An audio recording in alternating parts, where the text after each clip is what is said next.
Hello guys, welcome back to my channel spiritual book reader. तो आज हम करेंगे श्रीमद् भगवत गीता का लास्ट चैप्टर 18th चैप्टर। तो चलिए स्टार्ट करते हैं 18 चैप्टर। और 1 से 17 आप मेरी लिस्टेड वीडियोस में देख सकते हैं, सुन सकते हैं। थोड़ा आपको क्लियर कट समझ में आएगा, थोड़ा मेहनत करनी पड़ेगी, सुनना पड़ेगा।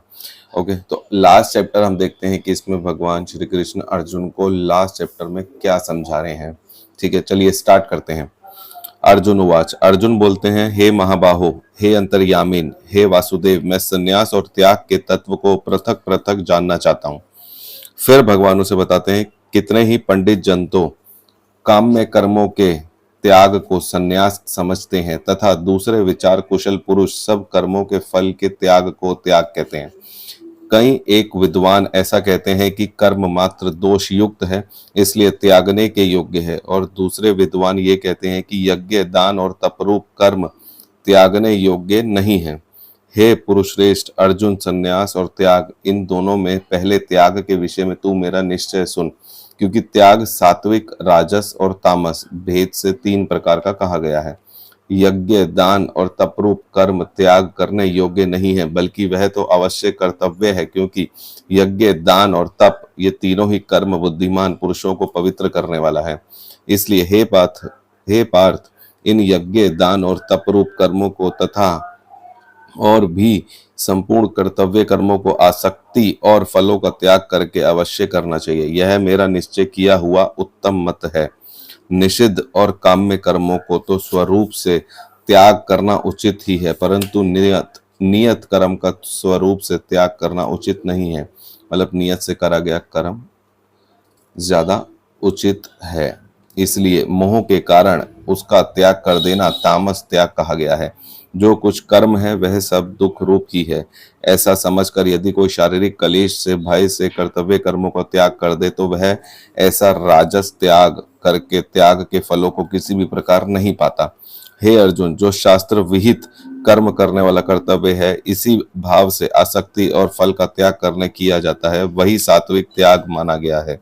जो मनुष्य अकुशल कर्म से तो द्वेष नहीं करता और कुशल कर्म से आसक्त नहीं होता, वह शुद्ध सत्व गुण से युक्त पुरुष, संशय रहित, बुद्धिमान और सच्चा त्यागी है। क्योंकि शरीरधारी किसी भी मनुष्य द्वारा संपूर्णता से सब कर्मों का त्याग किया जाना शक्य नहीं है, इसलिए जो कर्म फल का त्यागी है वही त्यागी है, यह कहा जाता है। कर्म फल का त्याग ना करने वाला मनुष्य कर्मों को तो अच्छा, बुरा और मिला हुआ ऐसे 3 प्रकार का प्रारब्ध 3 प्रकार का फल मरने पश्चात अवश्य होता है, किंतु कर्म फल का त्याग कर देने वाला मनुष्य को कर्मों का फल किसी भी काल में नहीं होता।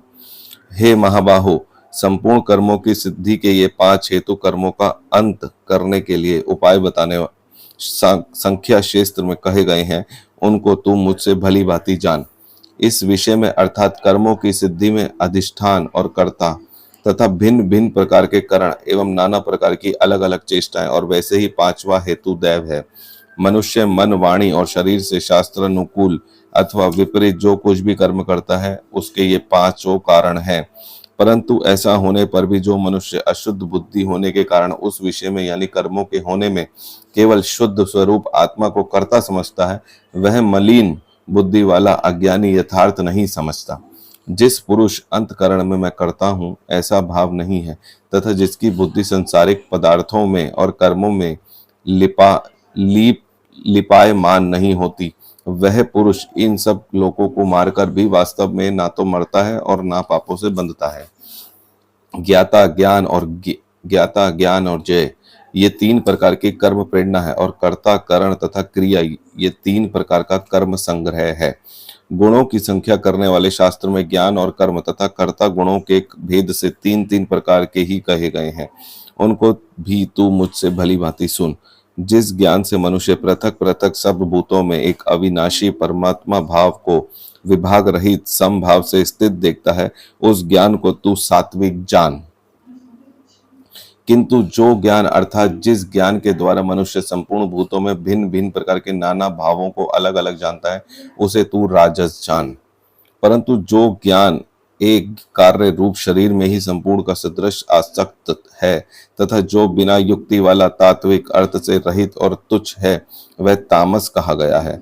जो कर्म शास्त्र विधि से नियत किया हुआ और कर्तापन के अभिमान से रहित हो तथा फल न चाहने वाला पुरुषों द्वारा बिना राग द्वेष के किया गया है वो सात्विक कहा जाता है। परंतु जो कर्म बहुत परिश्रम से युक्त होता है तथा भोगों को चाहने वाला पुरुष द्वारा या अहंकार युक्त पुरुषों द्वारा किया जाता है वह कर्म राजस कहा गया है। जो कर्म परिणाम हानि हिंसा और सामर्थ्यों को ना विचार कर केवल अज्ञान से आरंभ किया जाता है वह तामस कहा जाता है। जो कर्ता संगर रहित अहंकार के वचन ना बोलने वाला धैर्य और उत्साह से युक्त तथा कार्य के सिद्ध होने से ना होने में हर्ष शोक आदि विकारों से सहित वह सात्विक कहा जाता है। जो कर्ता आसक्ति से युक्त कर्मों के फल की चाहने वाला और लोभी है तथा दूसरों को कष्ट देने के स्वभाव वाला अशुद्धाचारी और हर्ष शोक से लिप्त है वह राजस कहा गया है। जो कर्ता अयुक्त शिक्षा से रहित घमंडी धृत और दूसरों की जीविका का नाश करने वाला तथा शोक करने वाला आलसी और दीर्घ सूत्री है वह तामस कहा जाता है। हे धनंजय, अब तो बुद्धि का और घृति का भी गुणों के अनुसार 3 प्रकार का भेद मेरे द्वारा संपूर्णता से विभाग पूर्वक कहा जाने वाला सुन। हे पार्थ, जो बुद्धि प्रवृत्ति मार्ग और निवृत्ति मार्ग को कर्तव्य और अकर्तव्यों को भय और अभय को तथा बंधन और मोक्ष को यथार्थ जानती है वह बुद्धि सात्विक है। हे पार्थ, मनुष्य जिस बुद्धि के द्वारा धर्म और अधर्म को तथा कर्तव्य और अकर्तव्य को भी यथार्थ नहीं जानता वह बुद्धि राजसी है। हे अर्जुन, जो तमोगुण से घिरी हुई बुद्धि अधर्म को भी यह धर्म है ऐसा मान लेती है तथा इसी प्रकार अन्य संपूर्ण पदार्थों को भी विपरीत मान लेती है वह बुद्धि तामसी है। हे पार्थ, जिस अव्यभिचारिणी धारण शक्ति से मनुष्य ध्यान योग के द्वारा मन प्राण और इंद्रियों की क्रियाओं को धारण करता है वह घृति सात्विक ही है। परंतु हे प्रथापुत्र अर्जुन, फल की इच्छा वाला मनुष्य जिस धारण शक्ति से द्वारा अत्यंत आसक्ति से धर्म और अर्थ और कामों को धारण करता है वह धारण शक्ति राजसी है। हे पार्थ, दुष्ट बुद्धि वाला मनुष्य जिस धारण शक्ति से द्वारा निद्रा भय चिंता और दुखों को तथा उन्मत्ता को भी नहीं छोड़ता अर्थात धारण किए रहता है वह धारण शक्ति तामसी है। हे भरत श्रेष्ठ, अब 3 प्रकार के सुख को भी तू मुझसे सुन, जिसमें सुख में साधन मनुष्य भजन ध्यान और सेवादि के अभ्यास से रमण करता है और जिससे दुखों के अंत को प्राप्त हो जाते हैं। जो ऐसा सुख है वह आरंभ काल में यज्ञपी विषय के तुल्य प्रतीत होता है परंतु परिणाम में अमृत के तुल्य है। इसलिए वह परमात्मा विषयक बुद्धि से प्रसाद के उत्पन्न होने वाले सुख सात्विक कहा गया है। जो सुख विषय और इंद्रियों के संयोग से होता है वो पहले भोग काल में अमृत के तुल्य प्रतीत होने पर भी परिणाम में विषय के तुल्य है, इसलिए वह सुख राजस कहा गया है।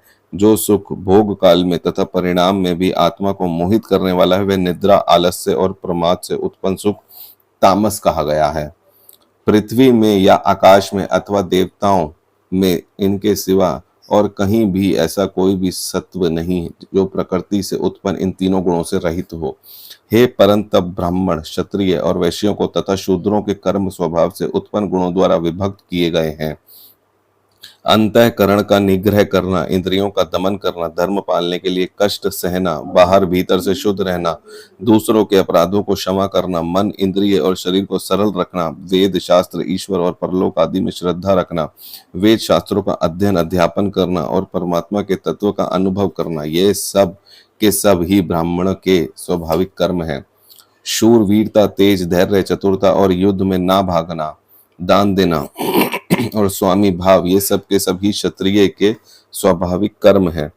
खेती गोपालन और क्रय विक्रय रूप सत्य व्यवहार ये वैश्य के स्वाभाविक कर्म है तथा सब वर्णों की सेवा करना शूद्र का भी स्वाभाविक कर्म है।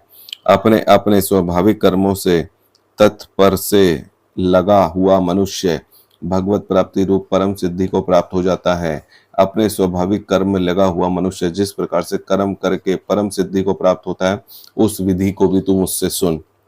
जिस परमेश्वर संपूर्ण प्राणियों की उत्पत्ति हुई है और जिससे यह समस्त जगत व्याप्त है, उस परमेश्वर की अपने स्वाभाविक कर्मों द्वारा पूजा करके मनुष्य परम सिद्धि को प्राप्त हो जाता है। अच्छी प्रकार आचरण किए हुए दूसरे के धर्म से गुण रहित भी अपना धर्म श्रेष्ठ है, क्योंकि स्वभाव से नियत किए हुए स्वधर्म रूप कर्म को करता हुआ मनुष्य पाप को नहीं प्राप्त होता। अतएव हे कुंती पुत्र, दोष युक्त होने पर भी सहज कर्मों को नहीं त्यागना चाहिए, क्योंकि धुएं से अग्नि की भांति सभी कर्म किसी न किसी दोष से युक्त है। सर्वत्र आसक्ति रहित बुद्धि वाला, सब स्पृहा रहित और जीते हुए अंतकरण वाला पुरुष सांख्य योग के द्वारा उस परम नैष्कर्म सिद्धि योग को प्राप्त होता है, जो कि ज्ञान योग की परानिष्ठा है। उस नैष्कर्म सिद्धि को जिस प्रकार से प्राप्त होकर मनुष्य ब्रह्मा को प्राप्त होता है, उस प्रकार को ही हे कुंती पुत्र तू संक्षेप में ही मुझसे समझ।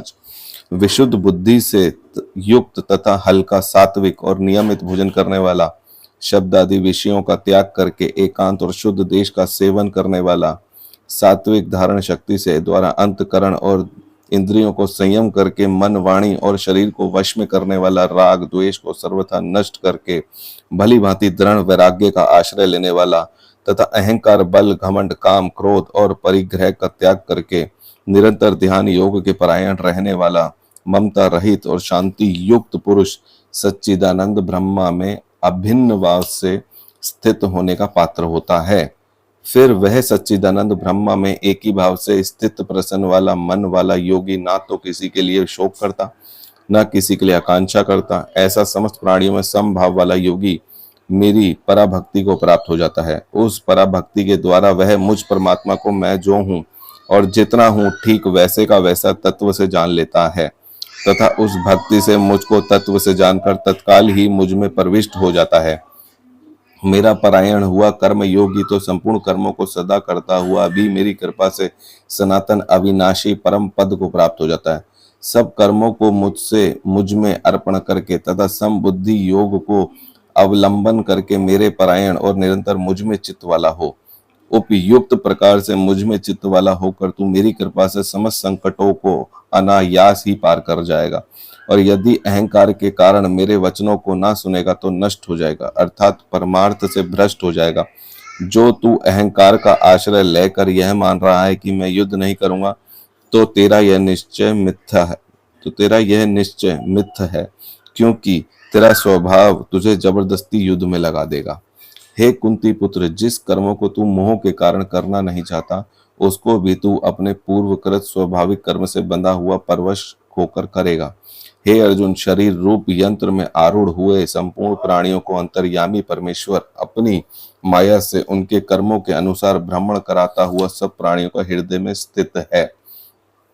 हे भारत, तू सब प्रकार से उस परमेश्वर की शरण में जा। उस परमात्मा की कृपा से ही तू परम शांति को तथा सनातन परम धाम को प्राप्त होगा। इस प्रकार यह गोपनीय से भी अति गोपनीय ज्ञान मैंने तुझसे कह दिया। अब तू इस रहस्य युक्त ज्ञान को पूर्णतः भली भांति विचार कर, जैसा चाहता है वैसा ही कर। संपूर्ण गोपनीयों से अति गोपनीय मेरे परम रहस्य युक्त वचनों को तू फिर सुन। तू मेरा अतिशय प्रिय, इससे यह परम हितकारक वचन मैं तुझसे कहूंगा। हे अर्जुन, तू मुझ में मनन वाला हो, मेरा भक्त बन, मेरा पूजन करने वाला हो और मुझको प्रणाम कर। ऐसा करने से तू मुझे ही प्राप्त होगा, यह मैं तुझसे सत्य प्रतिज्ञा करता हूं, क्योंकि तू मेरा अत्यंत प्रिय है। संपूर्ण धर्मों को अर्थात संपूर्ण कर्तव्यों को मुझ में त्याग कर तू केवल एक मुझ सर्वशक्तिमान सर्वाधार परमेश्वर ही शरण में आ जा। मैं तुझे संपूर्ण पापों से मुक्त कर दूंगा, तू शोक मत कर। तुझे यह गीता रूप रहस्यमय उपदेश किसी भी काल में ना तो तप रहित मनुष्य से कहना चाहिए, ना भक्ति रहित से, और ना बिना सुनने की इच्छा वाले से ही कहना चाहिए, तथा जो मुझ में दोष दृष्टि रखता है उससे तो कभी भी नहीं कहना चाहिए। जो पुरुष मुझ में परम प्रेम करके इस परम रहस्य युक्त गीता शास्त्र को मेरे भक्तों में कहेगा, वह मुझको ही प्राप्त होगा, इसमें कोई संदेह नहीं है। उससे बढ़कर मेरा प्रिय कार्य करने वाला मनुष्य में कोई नहीं है, तथा पृथ्वी भर में उससे बढ़कर मेरा प्रिय दूसरा कोई भी भविष्य में होगा भी नहीं। जो पुरुष इस धर्ममय हम दोनों के संवाद गीता शास्त्र को पढ़ेगा उसके द्वारा भी मैं ज्ञान से पूजित होऊंगा, ऐसा मेरा मत है। जो मनुष्य श्रद्धा युक्त और दोष दृष्टि से रहित होकर इस गीता शास्त्र का श्रवण भी करेगा वह भी पापों से मुक्त होकर उत्तम कर्म करने वालों के श्रेष्ठ लोकों को प्राप्त होगा। हे पार्थ, क्या इस गीता शास्त्र को तूने एकाग्र चित्त से श्रवण किया है? और हे धनंजय, क्या तेरा अज्ञान जनित मोह नष्ट हो गया है? अर्जुन बोलते हैं, हे अच्युत, आपकी कृपा से मेरा मोह नष्ट हो गया है और मैंने स्मृति प्राप्त कर ली है। अब मैं संशय रहित होकर स्थित हूँ, अंतः आपकी आज्ञा का पालन करूंगा। संजय बोले, इस प्रकार मैंने वासुदेव के और महात्मा अर्जुन के इस अद्भुत रहस्य युक्त रोमांचकारक संवाद को सुना। श्री व्यास जी की कृपा से दिव्य दृष्टि पाकर मैंने इस परम गोपनीय योग को अर्जुन के प्रति कहते हुए स्वयं योगेश्वर भगवान श्री कृष्ण को प्रत्यक्ष सुना है। हे राजन, भगवान श्री कृष्ण अर्जुन के इस रहस्य युक्त कल्याणकारक और अद्भुत संवाद को पुनः पुनः स्मरण करके मैं बार बार हर्षित हो रहा हूँ। हे राजन, श्री हरि के उस अत्यंत विलक्षण रूप को भी पुनः पुनः स्मरण करके मेरे चित्त में महान आश्रय होता है और मैं बार बार हर्षित हो रहा हूँ। हे राजन, जहाँ योगेश्वर भगवान श्री कृष्ण है वहाँ श्री गाढ़ी धनुषधारी अर्जुन है, वहीं पर श्री विजय विभूति और अचल नीति है, ऐसा मेरा मत है। ओम तत्सदिति। श्रीमद् भगवद गीता सुपनिषत्सु ब्रह्म विद्यायाम योग शास्त्रे श्री कृष्ण अर्जुन संवादे मोक्ष संन्यास योगो 18th chapter of Bhagavad Gita. इसमें बताया गया है मोक्ष, संन्यास और योग, इन तीनों के बारे में, जैसा ही आपने सुना। चलिए अब आरती कर लेते हैं। जय भगवद गीते, जय भगवद गीते। हरि हिये कमल विहारणे सुंदर सुपुनीते, कर्म सुमम्र प्रकाशने कामा शक्ति हरा, तत्व ज्ञान विकासनी विद्या ब्रह्म परा। जय भगवद गीते। निश्चल भक्ति विधायिनी निर्मल मलहारी, शरण रहस्य प्रदायिनी सब विधि सुखकारी। जय भगवद गीते। राग द्वेष विदारणी करणी मोद सदा, भव भय हारणी तारणी परमानंदा प्रदा। जय भगवद गीते। आसुर भाव विनाशनी नाशनी तम रजनी, दैवी सद्गुणदायिनी हरि रसिका सजनी। जय भगवद गीते। समता त्याग सिखावनी हरि मुख की बानी, सकल शास्त्र की स्वामिनी श्रुतियों की रानी। जय भगवद गीते। दया सुधा बरसावनी मातु कृपा कीजिए, हरिपद प्रेम दान कर अपनों कर लीजिए। जय भगवद गीते। तो चलिए आज से हमारा 18th चैप्टर भी यहाँ पर हमारा अब फिनिश हो गया है। टोटल 18 चैप्टर थे, अब हमारे 18 चैप्टर फिनिश हो चुके हैं। पूरी भगवद गीता हम कर चुके हैं। अब हम करेंगे दूसरी बुक जो आपको मिलेगी विद इन 2 डेज के अंदर। तो एक इंटरेस्टिंग और बुक है, तो मैं वो लेके आऊँगा, वो वाला पुराण आपको बताऊँगा कि इस पुराण में भी क्या क्या लिखा है। वो बहुत इंटरेस्टिंग है, मेरी फेवरेट है वो। तो मैं जल्दी ही आता हूँ और आपको न्यू बुक से इंट्रोड्यूस कराता हूँ। तो हम वो स्टार्ट करते हैं, ठीक है, 2 दिन के अंदर। जब तक आप मेरे 1 से लेके 18 चैप्टर आप सुनिए, आपको समझ में आएगा। बहुत सारी चीज़ें हैं इसमें भी, बहुत इंटरेस्टिंग चीज़ें। तो ऐसे ही सुनते रहिए, लाइक करें और सब्सक्राइब करें, एंड प्लीज़ सुनने का थोड़ा लगाना पड़ेगा, ठीक है। चलिए, थैंक यू।